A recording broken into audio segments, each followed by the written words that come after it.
Hello, my fellow otakus. I am the part-time reviewer. My name is Nick, and today we are reviewing the Greifen.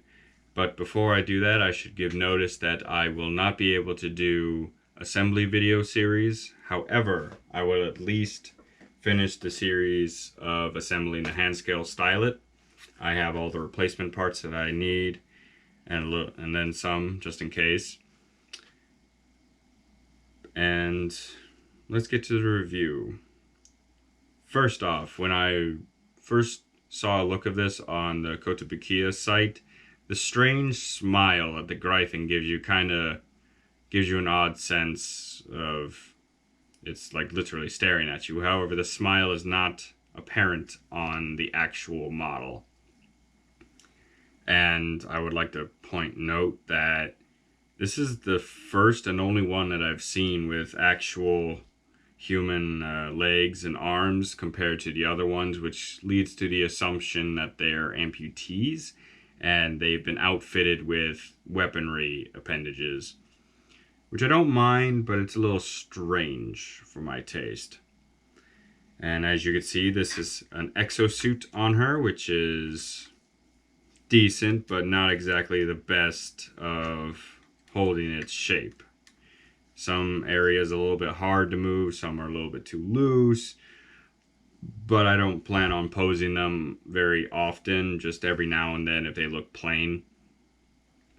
And for starters, the frame arms girl herself, the greifen, is a little simple to assemble, really. There's some bulky parts that are just easy to slap together. However, this exosuit, which I will cut to. So as you can see, it's actually quite a stable figure. She could stand on her own. Very solid. Like, not even any sort of ringing or jankiness, if you know what that means. Her joints are about the same as the Gorai, in my opinion, in terms that it's very familiar with Max Factory's Figmas, where the very obvious joints are shown, but her articulation is awesome, even. It's almost compared to an actual human, with the exception of just a toe bend and an unarticulated foot. Her arms, you can get an easy 360 out of them. Almost a complete bend in, which isn't too bad, but it's only due to the large forearm and the wrist.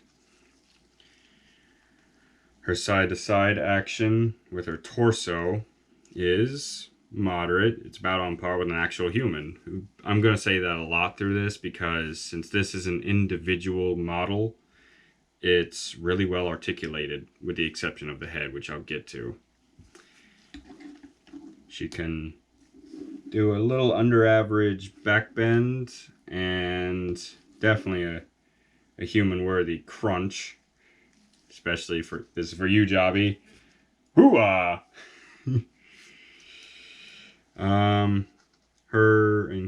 For me, her right leg is a little bit loose to the thigh, but that's normal. It's not really, it's not really the best side of kind of high grade of model kit, but it's fine. It's perfectly fine. And if I was to rate this by itself, even though if it didn't come with accessories, I would probably still call this a 6 out of 10. It's really nice.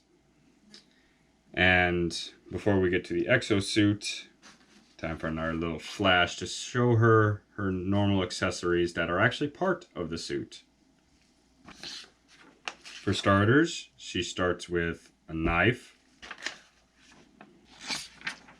2 top feed bullpup assault guns, I suppose. It's a little bit difficult, but the magazines are like that to fit well into the mech suit itself. Next. two rocket launchers that act as the thrusters, and also in order to get that, you have to remove the magazine from the bullpups and place this on top after pulling out the back part of these shoulder javelin looking rocket launchers. And time to move to her regular accessories.